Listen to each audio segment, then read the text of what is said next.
tiens à vous dire que bon, c'est en toute humilité que je veux apporter ce qui va être raconté.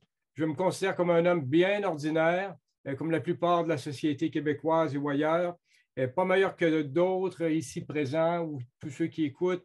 Et donc, c'est mon histoire que je vous raconte et de la façon dont Dieu est intervenu dans ma propre vie. Et tout à l'heure, on parlait de situations dans le monde et je pourrais dire que c'est un message marginal pour un gars marginal que j'étais, qui est aussi passé de la dépendance à la liberté, dans le sens que j'étais en retrait de la société d'une façon volontaire. Et je, en vous racontant, vous allez voir un peu comment est-ce que je me positionnais. Donc, si on regarde au tout début de mon enfance, je suis né à Beauport en 1957 et le septième enfant d'une famille de sept, cinq filles, deux garçons. Je suis le dernier. Et donc, j'avais une sœur, un grand frère et par la suite, quatre autres sœurs. Fait que de cette façon-là, j'étais bien entouré. J'étais en quelque sorte le petit dernier qui était, on peut dire, on pouvait appeler peut-être bébé gâté vu que j'ai eu le privilège Les autres ont frayé le chemin devant moi. Et je peux vous dire que c'était vraiment...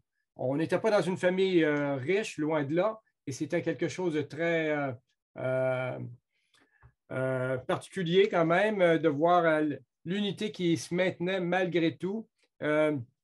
Des parents très unis, de bons principes à l'époque et de la religion, comme on a connu au Québec. Donc, une foi en Dieu qui était maintenue malgré les limitations, si on peut dire, de connaissance de ce qu'on pouvait. On croyait ce qu'on entendait, mais il y avait des personnes qui voulaient aller plus loin encore. Et c'était le cas de mon père que je pourrais vous raconter un peu. Et donc, une bonne enfance. Nous n'étions pas riches, mais on réussissait quand même à s'en sortir. Mais dans l'enfance aussi, j'ai pu remarquer dès mon jeune âge la méchanceté du cœur humain, le mal qui était présent. On sait très, très bien la méchanceté, surtout chez les autres enfants.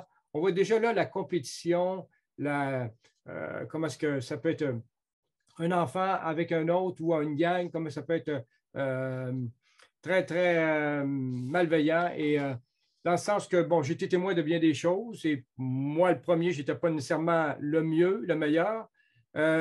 Donc, déjà, on réalise que la vie, c'est un combat, c'est un combat. Et c'est de cette façon-là que j'ai été vraiment élevé. Et j'ai développé un très grand respect pour Dieu sans toutefois le connaître, comme c'était mentionné. J'avais une soif de Dieu. Je voyais mon père qui avait une foi personnelle en Dieu d'une façon différente de ce qu'on pouvait remarquer. Oui, il allait à l'église, et ainsi de suite, mais il avait, qu'est-ce qui me frappait, c'est qu'il avait une Bible dans sa chambre, une belle grosse Bible rouge, dont je regardais avec avidité, puis je me demandais vraiment, ça m'impressionnait parce que c'est un livre insurmontable, tellement gros, tellement passer à travers tout ça, mais je m'étais dit un jour, j'aimerais vraiment le lire. Donc, j'étais fasciné par ce livre, tout ce que ça pouvait contenir. Et les années ont passé, et toujours avec un intérêt pour les choses de Dieu. Et vers l'âge de 13 ans, donc, en réalité, je voyais un après l'autre de ma famille arrêter de la pratique religieuse. On était dans le début des années 70. Fait que là, c'est sûr que là, il y avait un mouvement de la révolution tranquille et les gens maintenaient une certaine foi en Dieu, mais ne croyaient plus à la pratique religieuse.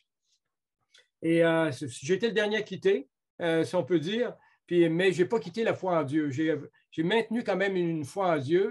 Et bon, j'en parlais quand même avec, j'avais ma sœur, Carole, la plus jeune. On avait vraiment une belle relation ensemble et une complicité au niveau des choses spirituelles.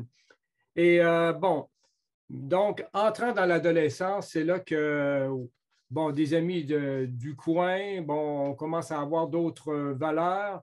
Et je me rappelle, bon, j'aimais bien, pour ma part, je savais qu'un jour, j'allais me diriger probablement au niveau des arts visuels et j'aimais bien dessiner. Mon grand frère aussi était un très bon dessinateur. Ça fait que donc, chaque vendredi soir, c'était un réflexe.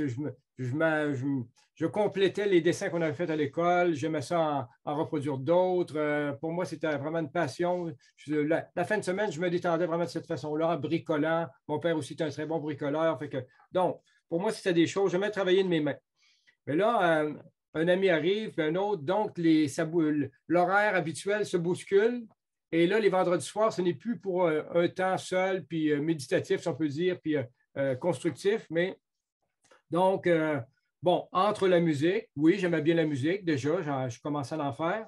Mais la cigarette, la boisson, la drogue, les cheveux longs, ainsi de suite. Là, donc, au fur et à mesure, en entrant au secondaire, les choses ont commencé à se modifier et ça a été tout un autre monde qui s'offrait à moi et que j'étais en train de moi-même d'expérimenter. Fait que c'était toute une nouvelle aventure. Moi-même, j'étais surpris de me voir aller dans un autre sens que qu'est-ce que j'avais appris, mais c'était comme à la fois volontaire, mais je voyais qu'il y avait un mouvement en quelque sorte, je faisais comme les autres. C'était pour être, à l'époque, on n'utilisait pas le mot cool, mais c'était pour être cool, si on peut dire, pour pouvoir être vraiment de l'époque. Mais à travers tout ça, j'avais un vide dans le cœur, un profond vide. Au fur et à mesure que les années avançaient, je voyais encore, oui, la méchanceté de l'être humain, l'hypocrisie. Je voyais à quel point il y avait une injustice. Pour ça, tout à l'heure, je vous parlais un gars marginal. Je n'embarquais pas dans le moule.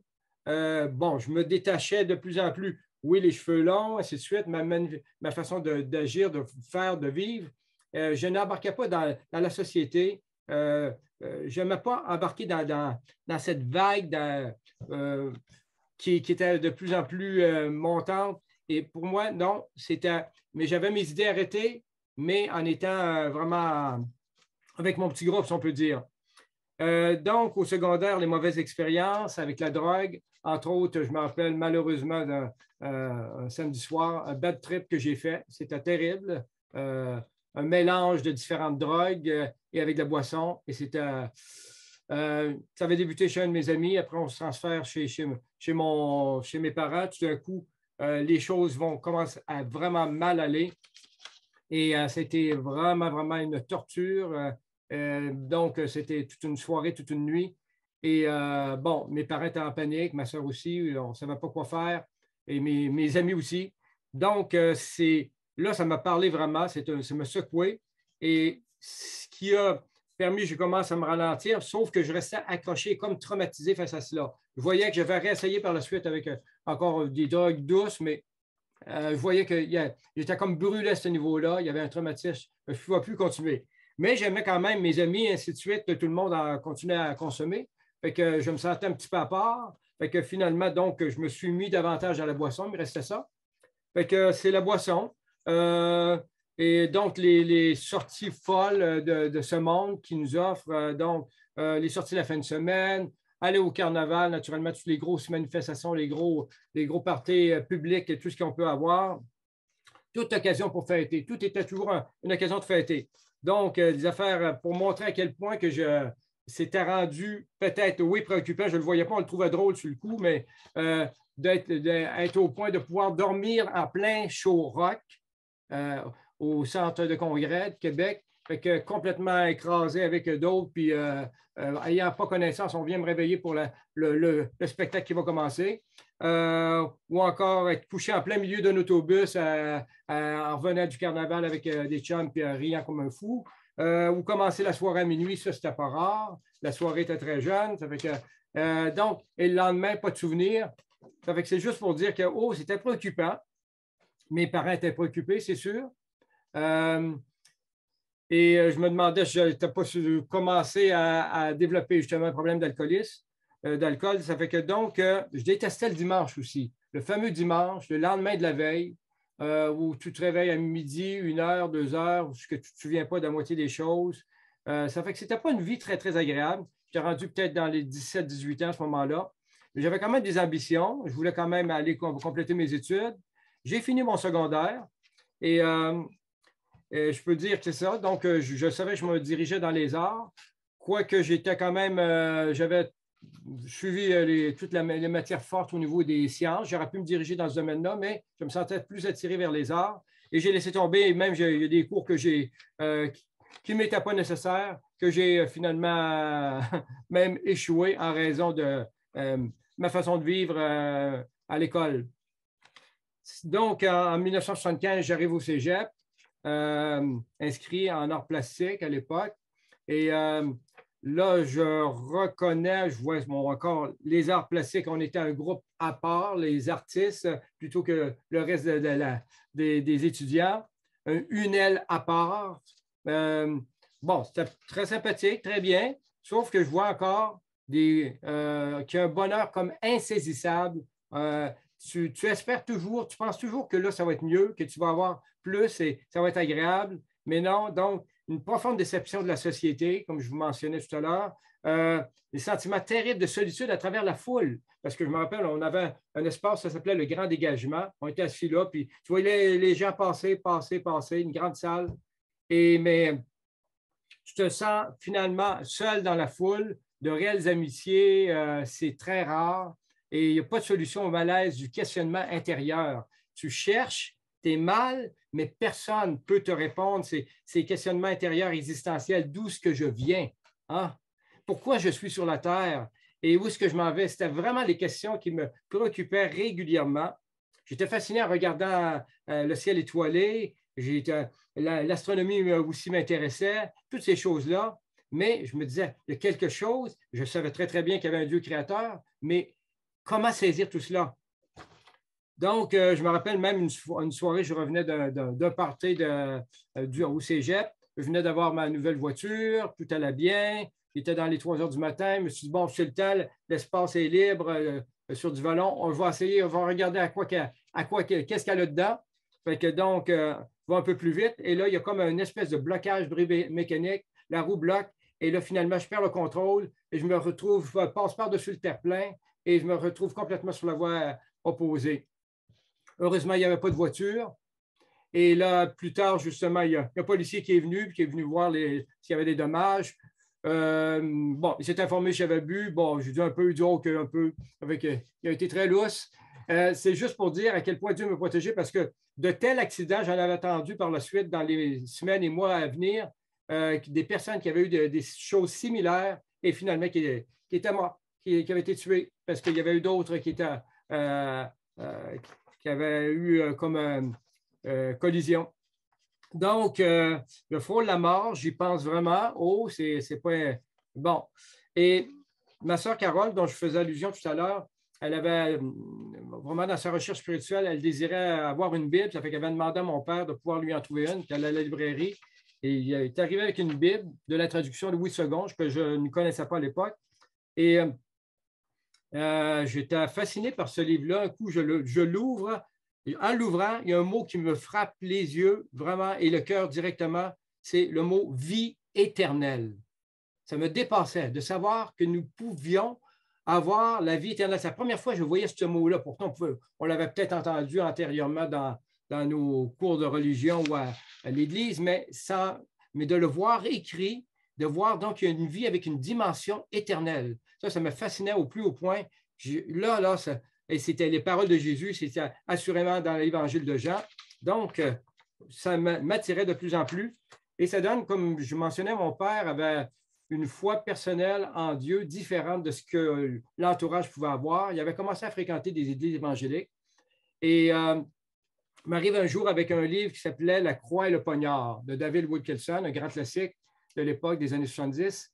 Et peut-être, oui, il était très préoccupé par mon comportement, par ma vie, quoique j'étais, autrement dit, j'étais un révolté pacifique. Il n'y avait aucune violence, mais je n'embarquais pas dans le système. Et un peu la période hippie et la fin de la période hippie, si on peut dire.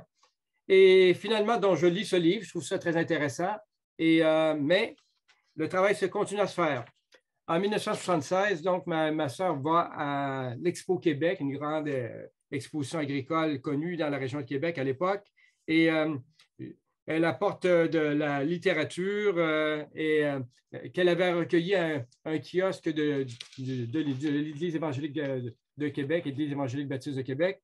Donc, littérature, un petit disque, différentes choses qu'elle reçoit. Puis, elle m'en apporte parce que elle savait que ça m'intéresserait. Je lis ça, je trouve ça intéressant, d'accord. Et en réalité, chaque année, j'allais toujours à l'expo, mais cette année-là, j'avais décidé de ne pas y aller parce que j'avais eu de mauvaises expériences les années antérieures. Bon, OK, j'étais brûlé à bien des niveaux. Fait que je lis la littérature, je trouve ça intéressant, mais sans trop comprendre, naturellement, le message à premier abord. En mars 1977, ma sœur, passant par des moments difficiles, prend la littérature, appelle au numéro qui était sur un des traités évangéliques.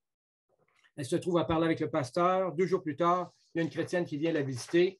Et là, elle commence à fréquenter l'Église évangélique baptiste de Québec, située à Loretteville à l'époque, qui débutait. Donc, ma sœur, je la vois aller. Je trouve ça intéressant au début, mais par la suite, je vois, oui, comme je l'avais mentionné, on a fait des recherches spirituelles ensemble. On avait assisté à des conférences des Adventistes, on avait parlé avec des Mormons, prêtres catholiques, charismatiques, etc. Mais rien de cela me venait répondre au mal intérieur que je vivais. Donc, elle me parle de ces choses-là. Je ne vois pas rien de différent. C'est un autre mouvement, donc, qui parle de Dieu. Intéressant, mais bon. Puis, il y a une véritable transformation dans sa vie. Là, je la vois vraiment là, changer. Ce n'est plus ma sœur que je connaissais. Elle a une assurance, elle a une paix, elle est transformée. Elle va même jusqu'à me dire, elle dit, ça y est, Claude, je suis sauvé. OK, mais sauvé de quoi? Elle dit, je suis sauvé. Elle dit, je suis sauvé de l'enfer, de mes péchés. OK, ça fait que l'enfer, s'il y a un mot que je détestais entendre, là, c'est vraiment l'enfer. Je ne pouvais pas croire qu'un Dieu saint, un Dieu d'amour puisse envoyer des personnes en enfer. Là, c'était une rébellion extrême dans mon cœur. Je résistais face à cela. Je trouvais que c'était injuste de voir les méchants et les bons aller en enfer en même temps.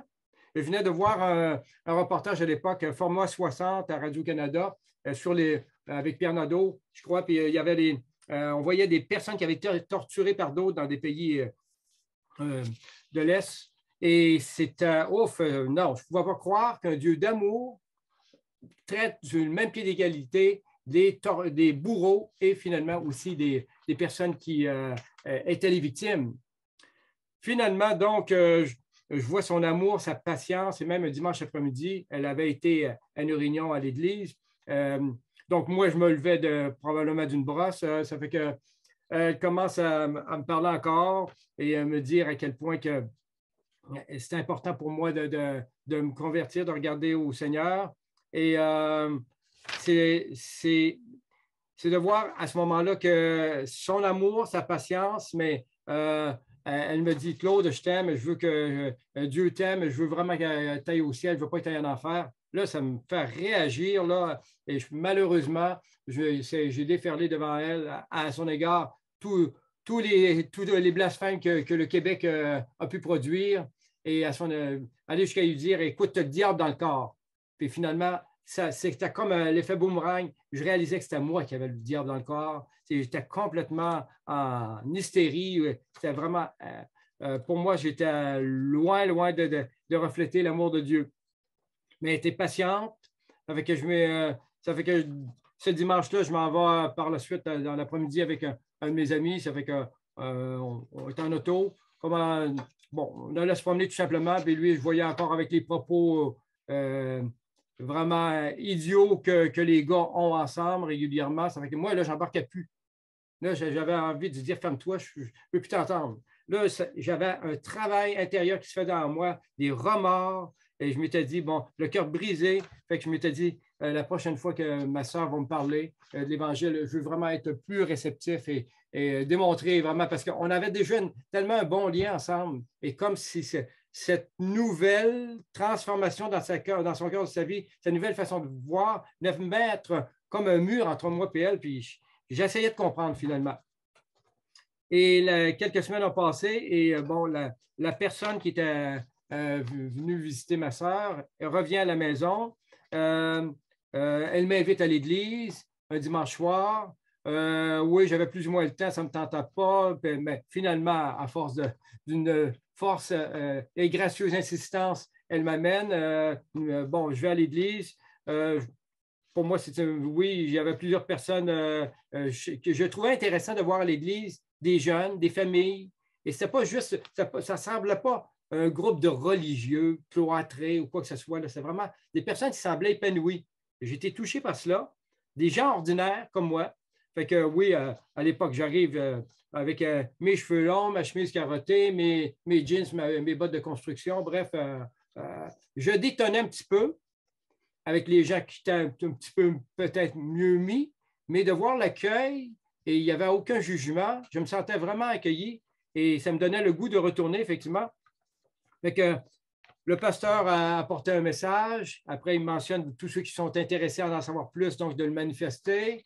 Oui, je l'ai fait. Et je me rappelle, le pasteur avait mentionné, si quelqu'un aimerait que Dieu fasse quelque chose dans sa vie, juste le mentionner. Puis j'étais très mal dans ma peau. S'il avait dit, si quelqu'un veut être sauvé, je savais comment faire, j'avais lu la littérature. Comment avoir la vie éternelle. Je comprenais en quelque sorte, mais je n'avais pas fait le pas. Fait que finalement, mais il a dit, si quelqu'un veut que Dieu fasse quelque chose dans sa vie, et c'est là que j'ai vraiment acquiescé. Et là, par la suite, j'ai pu parler avec un chrétien justement, après cette réunion. Donc, et je savais tout ou presque en réalité. Tout, sauf que j'étais vraiment perdu, à quel point j'étais perdu. Mais mes arguments, oui, mais les tortures, des petits. Dieu m'a envoyé en enfer, les personnes qui sont torturées, ou les petits Africains qui n'ont jamais entendu parler, ainsi de suite. Fait que, OK. Pour moi, là, donc, à ce moment-là, c'était vraiment. Les arguments tombant un après l'autre. Et je me rappelle, j'avais un petit traité de l'époque qui était bien connu, 5 pas vers le ciel. Et on l'a regardé ensemble. Et il y a une phrase, un verset qui m'a vraiment frappé, que j'avais lu, mais là, je comprenais vraiment l'ampleur, j'en réalisais l'ampleur. Mais c'est dans l'Apocalypse, chapitre 21, au verset 8, il dit, mais pour les lâches, les incrédules, les abominables, les meurtriers, les enchanteurs, les idolâtres et tous les menteurs, leur part sera dans les ardents de feu de soufre, ce qui est la seconde mort. Là, je réalisais dans l'argumentation, il dit, bon, OK, les meurtriers, non, je n'ai jamais tué personne, mais si quelqu'un est quelqu'un, il est un meurtrier dans son cœur. Menteur, oui, c'est sûr, j'ai menti amplement. Donc, je réalisais que je m'en allais en enfer. Et là, comme je peux vous dire, après un échange avec lui, on était sorti de cette église-là quand même à 7 heures. Et une chose que j'étais convaincu en sortant de là, étant sur le perron de l'église, c'est que si je mourais, j'étais convaincu à l'absolu que je allais en enfer pour l'éternité. Là, cette conviction-là était vraiment ancrée en moi. Et là, ça me suivait, ça me suivait. Si j'avais des tourments, je me rappelle, j'étais à la fin de ma deuxième année de cégep, on était à la fin de la session et il y avait derniers travaux à remettre, ainsi de suite, mais j'étais tourmenté, mais tourmenté, mais comme je disais, je me sentais suivi dans ma conscience, incapable de pécher en paix, comme je me dire. J'étais vraiment poursuivi par ma conscience qui m'accusait constamment. Donc, j'étais mis au pied du mur. Je me rappelle, on avait une exposition, un vernissage de tous nos travaux à la fin du cégep. Pendant ce temps-là, j'ai eu 4 jours de résistance. Tout ce que je me disais, oui, si j'accepte ce qu'on me dit, je crois que je suis perdu et que j'accepte Jésus comme le Sauveur. Qu'est-ce qui va se passer dans ma vie? Voici ce que je vais perdre, ça. Pour moi, il y avait une résistance, une lutte incroyable, tout ce que je pense à perdre. Et ça donnait aussi que c'était dans la semaine sainte. Et finalement, je voyais que avec tous ces films se dérouler, toutes ces choses qui étaient devant nous et qui me sensibilisaient encore plus face à la personne de Jésus, ce qu'il avait accompli pour nous à la croix. Donc, Dieu travaillait dans mon cœur. Et je me rappelle donc, dans cette semaine-là, j'étais allé à l'église le dimanche. Le jeudi, c'était un jeudi saint, au soir, le 7 avril 1977, entre 9h30 et 10h moins quart. Ma soeur était seule avec moi à la maison, elle était dans sa chambre, j'étais dans la cuisine. J'avais un traité, une littérature évangélique. Et là, je me suis mis à lire cela. Et là, on nous posait des questions si on voulait, si on comprenait, qu'est-ce que Jésus avait fait pour nous et est-ce qu'on comptait sur nos propres œuvres ou sur ce que Jésus avait accompli à la croix. Je réalisais donc que j'étais vraiment perdu. Je réalisais qu'il était le plus fort. Ça, je lui dis, tu es le plus fort, c'est toi le sauveur, c'est moi le perdu. Bon, je t'accepte. C'était comme un marché avec lui. Donc, une repentance et la foi. Et là, j'ai réalisé que j'étais sauvé. J'avais la vie éternelle. J'avais compris que mes péchés me condamnaient pour l'éternité en enfer. J'avais compris que j'étais injuste devant Dieu et aussi que j'étais incapable de me sauver moi-même et que c'était lui le sauveur et moi le perdu. Et là, on pouvait fonctionner ensemble. Donc, je m'en vais l'annoncer tout de suite à ma soeur Carole. Elle était toute folle. Bien, pour moi, c'était bon, normal. C'est une équation logique. 1 plus 1, ça fait 2. Je suis perdu. Il est le sauveur, je suis le perdu. On fait cette entente-là ensemble. OK, parfait. On passe à autre chose? Non. Mais l'idée, c'est que aucun sentiment, aucune émotion, mais c'était rationnel. Le lendemain matin, je me lève, mais là, j'avais une paix, une joie inexprimable que je n'avais jamais vécue dans aucune drogue, aucune boisson, aucune musique, aucune aventure. Rien n'avait pu me donner cette paix indescriptible. Et une paix, un amour dans mon cœur au point que j'aurais été capable d'aimer mon pire ennemi. J'avais 19 ans à cette époque. Et je me rappelle, donc, ça a commencé à transparaître parce que je me rappelle, mon père m'avait donné un lift parce que ma voiture ne fonctionnait plus. Et mon père me fait le commentaire, il dit, ouais, Claude, j'ai remarqué que tu as changé. J'ai remarqué ça les derniers jours. Il dit, oui, pas, parce que j'ai accepté Jésus comme mon sauveur personnel. Il dit, je suis content, il dit, que Dieu te bénisse. Fait que, OK. Ça continue, ça fait que là, je me mets à témoigner de ma foi partout autour de moi. Tout ce qui bougeait entendait vraiment ce qui s'était passé dans ma vie. Une décision d'une vie, puis une rencontre avec la vie. J'avais rencontré la vie éternelle. Donc, Dieu m'a montré tout ce que je devais délaisser dans ma vie. Et je me rappelle très, très bien, un soir, après 2 semaines d'une nouvelle vie chrétienne, j'avais assisté à une conférence théologique à Montréal avec un docteur sur des dons spirituels, des choses qui me dépassaient, mais l'idée, j'avais eu un très bel accueil là-bas. Et finalement, en revenant avec un autre chrétien et ma sœur, on avait parlé de Dieu tout le long. Ça fait que je reviens à la maison, puis un de mes amis me téléphone, dit, bon, qu'est-ce que tu fais à soir? Je ne vois pas grand-chose. Il dit, on va aller prendre une bière à un endroit? Non, ça ne me tente pas. Je vais aller chez vous? Non. On peut faire ça? Non. Finalement, il venait chez nous pour chercher un disque que j'avais prêté ou quelque chose du genre. Fait que là, j'arrive, je voyais que j'avais une décision. Il était avec un autre de mes chums. Puis là, mon cœur n'était plus là pour aller dans ces parties-là à pu finir. Et là, j'avais une décision à prendre. Je me rappelle, la famille était là, tous là. Fait que c'était un combat en moi. Mais finalement, non, j'ai laissé ça là. Quoique j'ai gardé contact avec eux, absolument. Et justement, l'autre ami qui était là, lui aussi a donné sa vie à Jésus par la suite, devenu un chrétien fervent, un frère, Gaston Reed, qui est actuellement à l'église de Neuchâtel. Et là, même un membre de ma famille me dit, écoute, je ne te donne pas plus qu'un mois dans ton affaire. Bon, et voilà, 45 ans plus tard, j'en parle encore. Et de voir comment est-ce que Dieu a travaillé dans mon cœur, dans ma vie. Et là, justement, mon chum, quand il m'avait appelé, il dit, bon, j'avais dit, écoute, j'ai eu tellement bon temps en fin de semaine que non, j'ai vraiment l'intention de te consacrer ma vie à Dieu. Et lui, il me lance, il dit quoi? As-tu l'intention de devenir pasteur? Je dis, pourquoi pas si Dieu le veut? Fait que voilà, ça fait qu'il y avait un verset qui me frappait aussi. C'était dans Matthieu, qui résume très, très bien ma pensée. Dans Matthieu 10, 39, qui dit, celui qui conservera sa vie la perdra. Et celui qui perdra sa vie à cause de moi la retrouvera. Et c'était tellement qu'est-ce que j'avais vécu. Et pour moi, c'était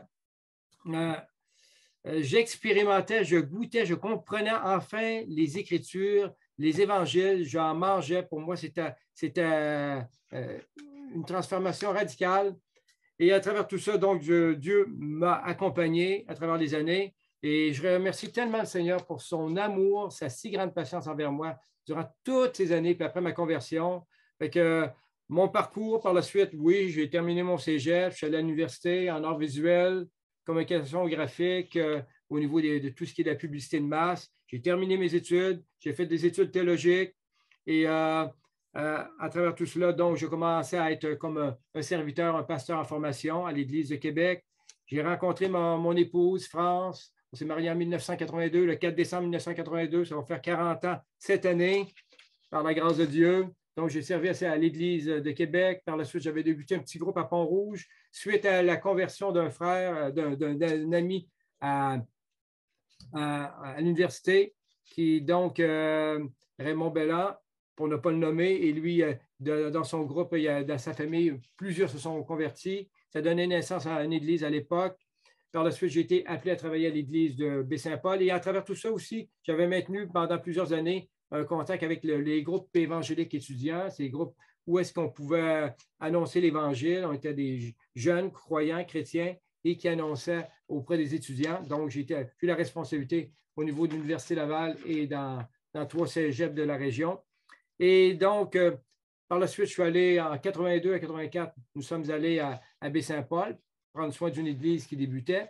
Et par la suite, depuis 1984, 31 octobre 84, nous sommes arrivés à l'église de Charny, où je conserve encore une église qui débutait à l'époque.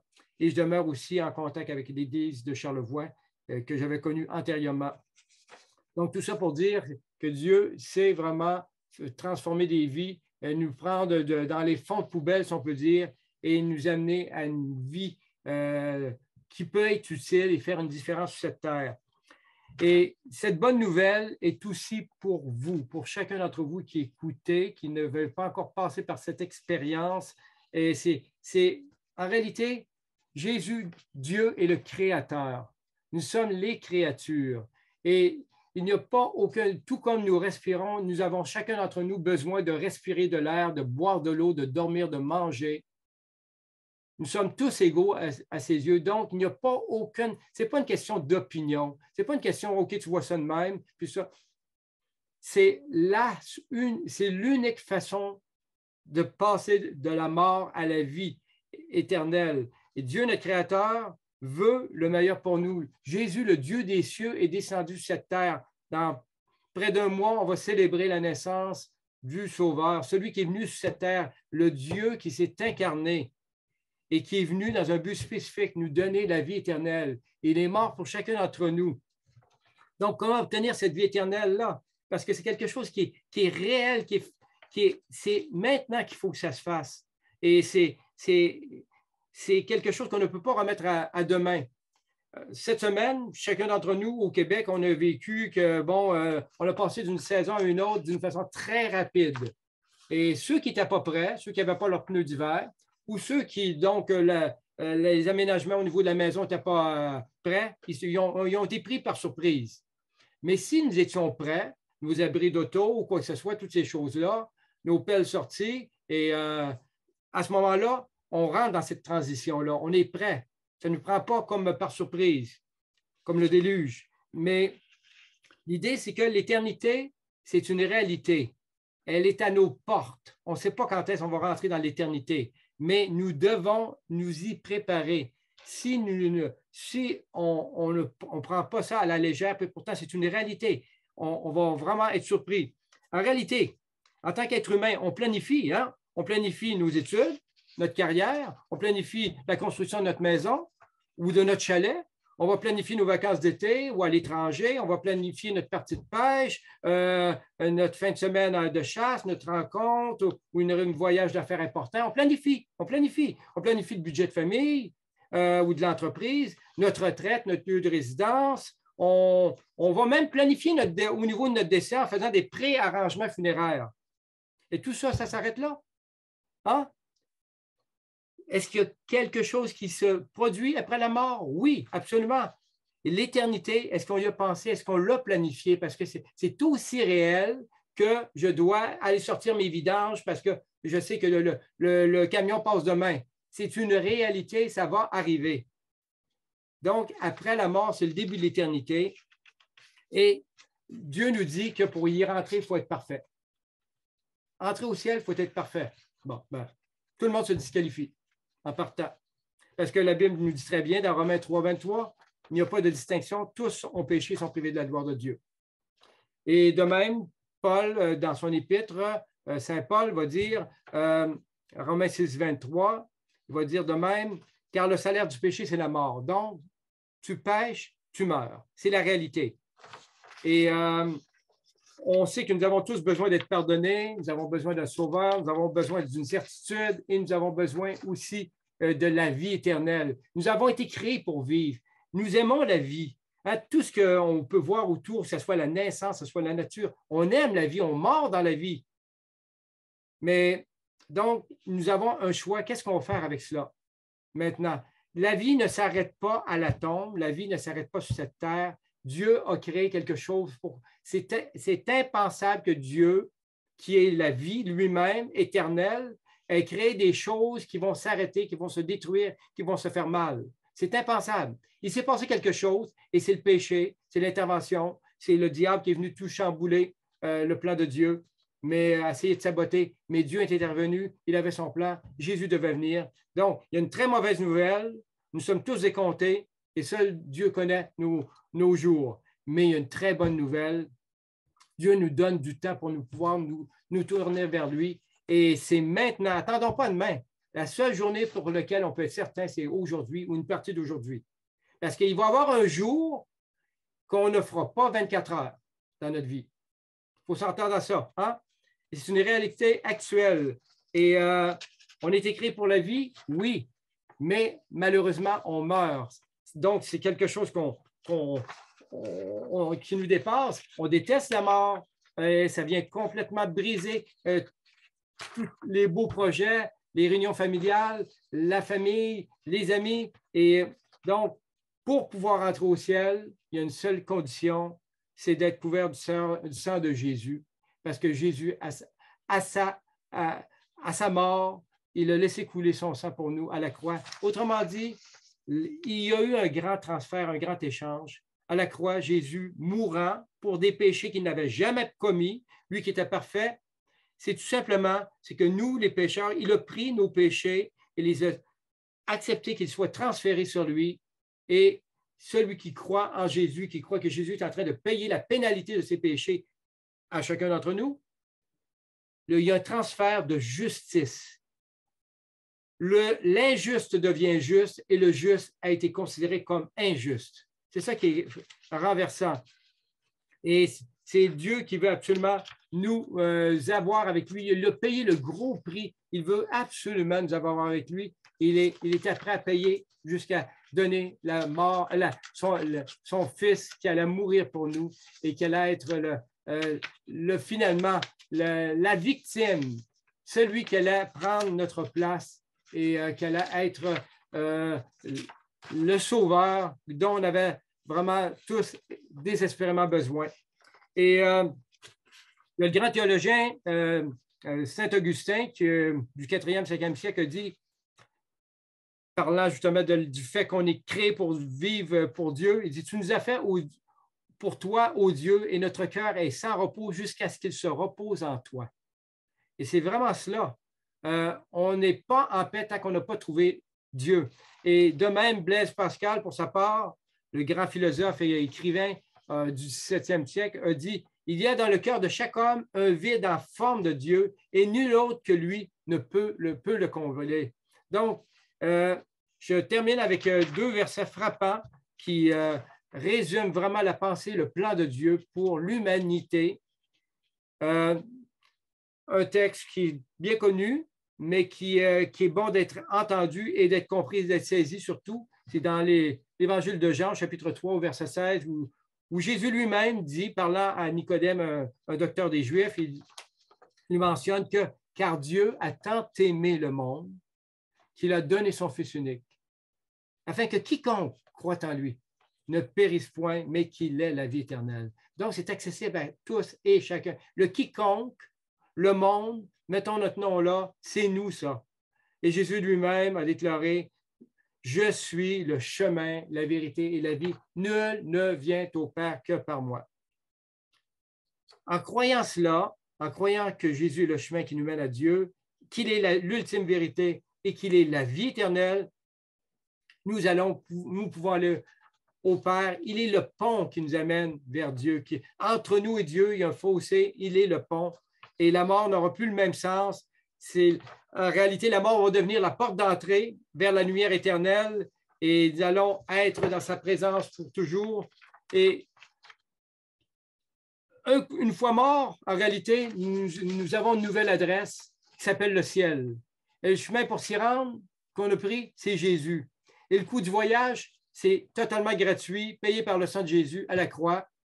La durée du voyage, c'est l'éternité. C'est un aller simple par contre. Hein? Et les assurances éternelles sont incluses. Et c'est une vacance éternelle, une retraite éternelle, et voir Dieu et voir tous ceux qui ont cru en lui. C'est ce que Dieu nous offre à chacun d'entre nous. C'est le plan de Dieu. Oui, bientôt, on va célébrer la naissance du Sauveur. Jésus est Sauveur, mais si quelqu'un ne le prend pas comme Sauveur, il est juge. Est-ce qu'on est conscient qu'on est en train peut-être de célébrer la naissance de celui qui va nous juger? Ça n'a aucun sens, hein? Pensons à l'amour infini. Jésus n'est pas venu pour juger, mais il est venu pour sauver. Il est un sauveur extraordinaire. Donc, je vous remercie vraiment pour le temps que vous m'avez accordé, votre attention. J'espère vraiment que chacun d'entre vous qui écoutez, qui n'avait pas encore fait cette expérience extraordinaire de la vie éternelle, puissiez comprendre et saisir et vraiment avoir à votre tour cette vie d'une dimension éternelle.